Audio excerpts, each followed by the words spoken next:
Então, pessoal, no vídeo de hoje a gente vai falar sobre o TEP11, né? Que é um fundo de lajes corporativas com a gestão da Telos, né? É um fundo que bem interessante pela forma como ele nasceu, né? Eu vou estar explicando para vocês melhor aí. Então, eu convido para quem ainda não se inscreveu no canal, se puder se inscrever, curtir o vídeo aí, compartilhar, que ajuda bastante. Então, dito isso, a gente vai dar uma olhadinha aqui na cotação, né? A cotação ela fechou aqui 7,469, né? Se a gente pegar um pouquinho mais adiante aqui 6 meses, a gente vê aqui que o fundo chegou 85 e pouco aqui, né? Então, um fundo que aparentemente tem um desconto, né? Como a gente vai ver aqui, ele está com o PVP 0,75. Claro que não dá para a gente olhar só o PVP, né? Mas eu digo assim, existe uma... Pode estar acontecendo um desconto, como a gente está vendo em todos os fundos aí no mercado, né? Então a cota patrimonial 98, né? Ele tem um patrimônio líquido que é um pouco baixo, na minha opinião, né? 417 milhões. Eu gosto de fundos com patrimônio acima de 1 bilhão, né? Mas eu vou estar mostrando para vocês ali porque que eu gosto desse fundo, que é um fundo que para mim ele tem um diferencial, né, no mercado, e ele não tem muitas opções, né, da forma que ele trabalha. Eu acho bem interessante para compor uma carteira diversificada, né? Tá com yield alta aí, né? Em virtude das quedas aí, algumas distribuições também a mais que teve, quase 14% ao ano, né? Liquidez diária não é altíssima, mas é uma liquidez boa, rendimento 0,78 aí, né? Vou passar aqui para o relatório gerencial, então, né? Código TEP11, né? A gente falou. Taxa de gestão, então, é 0,90, né? De 0,90 a 1%. E a taxa de administração 0,13%. Esse aqui varia geralmente o tamanho do fundo aqui, né? Gestor Telos, né? Então, o que eu estava falando sobre o diferencial, né? Pode ser que agora existam alguns outros, né, diferentes aí que a gente não na época que eu peguei, que eu estudei, né? Eu achei muito interessante isso aqui, né? Que é adquirir imóveis, né? Bem localizados, com potencial de transformação e melhorias, né? Então, o que ele faz? Ele compra imóveis, né? Isso na época até foi um pouco criticado.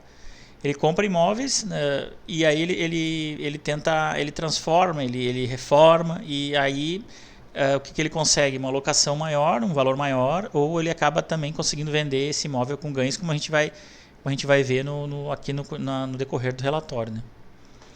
Então, a gente viu que a cota está até menos que aqui no relatório. O último relatório é dezembro, né? Dezembro de 24, relativo a novembro, né? Então, aqui está falando 80, né? Valor de mercado 338, patrimonial 98. Aqui a gente viu o PVP, aqui está 0,80, a gente já viu que lá no fundos, né, já está 0,75, quer dizer que ele teve mais umas quedas aí, né?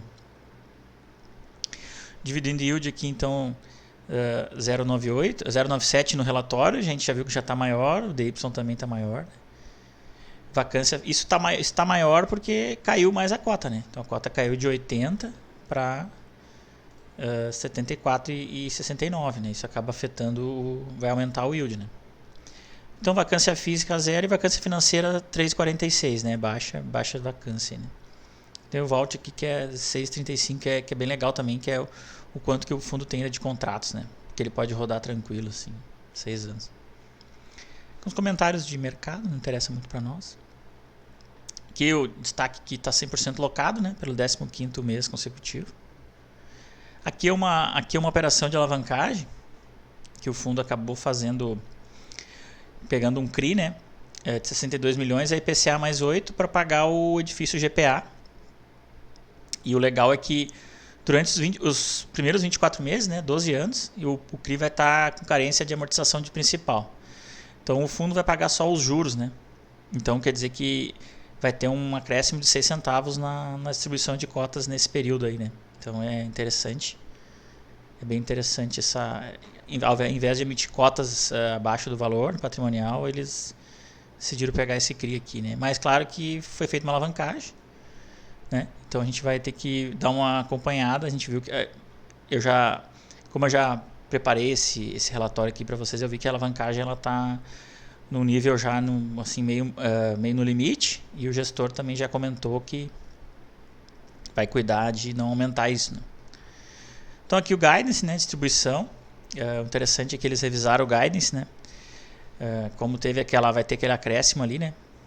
Então o guidance ele estava 78, eles já projetaram um guidance aí de 92 a 98, né, até junho 25.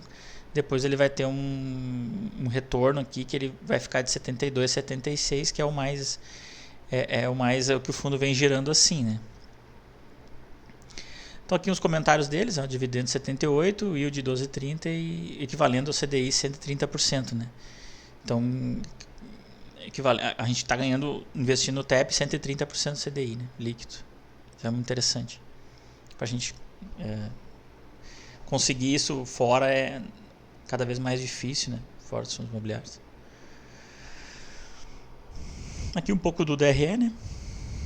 Aqui falando de receita como é que foi a composição do resultado, né? Então, receita de locação foi 0,81 por cota, financeira deu 1 centavo, gerou 83 centavos por cota em dezembro, né? Esse aqui eu acho bem legal que o fundo faz, ele pega e coloca dividindo já direitinho por cota e tal. Uma despesa então de 16 centavos, né, entre financeira, operacional e gestão. Então o fundo ele teve 67 centavos. No resultado ele completou com as reservas aí, né, para dar os 78. Teve um resultado um pouco abaixo, né? Composição aqui do patrimônio líquido do fundo, então, né? A maioria é imóveis, né? 463 milhões em imóveis, tem 7 milhões em caixa, algumas vendas de imóveis para receber, algumas 114 milhões, né, de vendas aqui de imóveis, né? Isso que eu estava falando, que o fundo compra e vende, né? Aqui 71 a pagar, né? Alguns outros custos e uns CRIs a pagar 94. Né? Então ajustando o patrimônio 400 milhões de reais, né? Então o fluxo aqui de obrigações e recebimentos, né?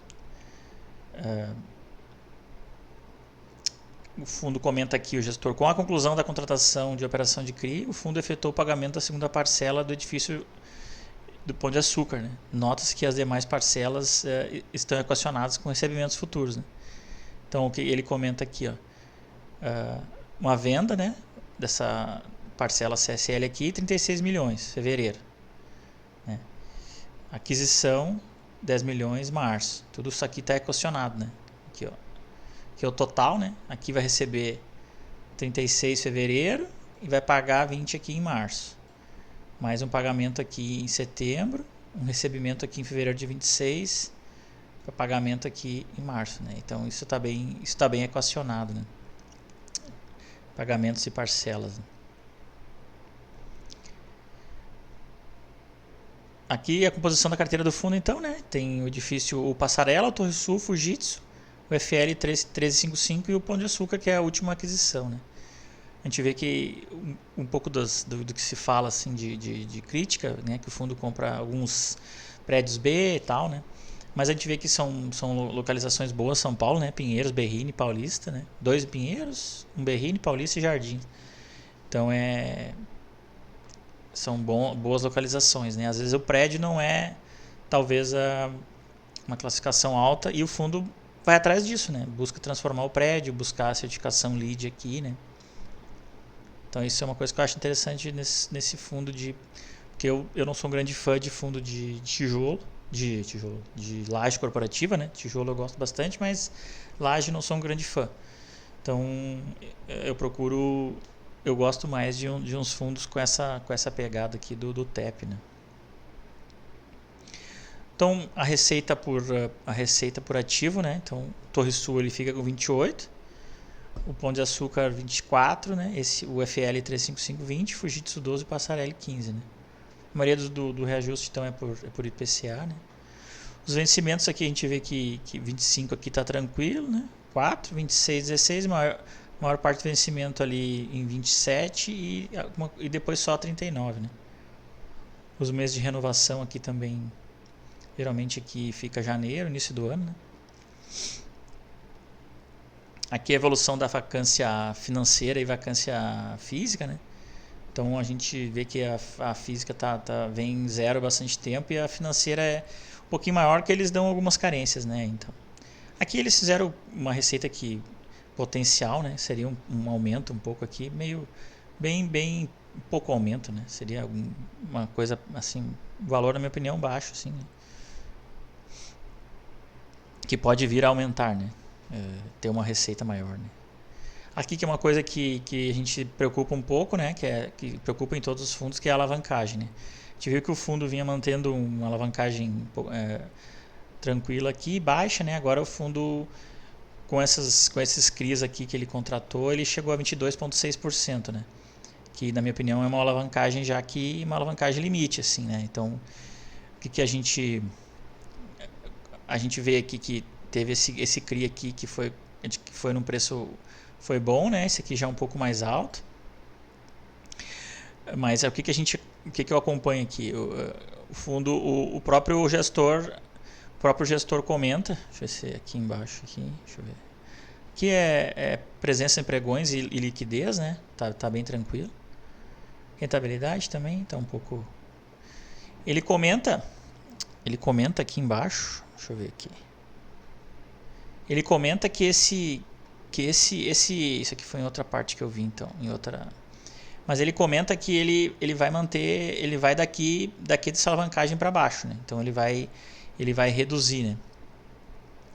A maioria dos vencimentos é mais adiante, né? Do CRI, da Fujitsu, GPA, a gente vê aqui, né? A partir de 27 que vai ter um desembolso maior, né? Então, mas a promessa do gestor é que isso aqui vai reduzir. Então, o que eu faço? Eu acompanho isso aqui.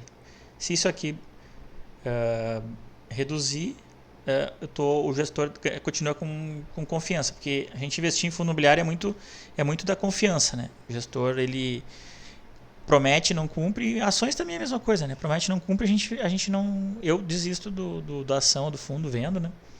Se ele compra, por exemplo, se isso aqui saltar para 30, 35, 40, eu não ficaria com o fundo, né? Se isso aqui for para baixo, daí confiança mantida, né? Então a presença em pregões aqui em 100%, né? Tem negociação e tem liquidez, né? Fundo que tem. Rentabilidade aqui tá bastante problema por causa do mercado em queda, então não dou muita atenção para isso. Se a gente vê longo prazo aí, tem rentabilidade, né? Então, histórico de rendimentos, média mensal, né? A gente vê desde 2019 um aumento significativo aí, né? Teve uma queda aqui apenas de 20 para 21, né? Época de pandemia aqui. A gente vê que subiu 30 aqui, de 19 para 20, aqui pequena queda, aqui 7, 23, 42, um cargo de 17 ao ano de aumento de distribuição, né? Então, é um fundo que vem desempenhando bem, né? Aqui eu só separei rapidinho para a gente encerrar aqui, só para finalizar mesmo, para não ser um vídeo cansativo longo. O que eu estava me referindo, né? Então, aquisição o fundo comprou então o edifício São Luís aqui, ó, em setembro de 19, por 145 milhões a 12.800 o metro quadrado, né? Então, setembro de 19. Em fevereiro de 24, então mais ou menos 5 anos depois, o fundo vendeu esse mesmo prédio aqui, ó, por 215 milhões a 16.300 o metro quadrado, né? Então não foi de graça que ele conseguiu esse aumento aqui, né? A gente vê que foi um aumento aí de 50, 65, 70 milhões mais ou menos. Uma boa lucratividade, né? Um bom lucro. E isso aqui foi coisas que ele foi fazendo, melhorias no prédio e tal, daí gerou esse lucro aqui.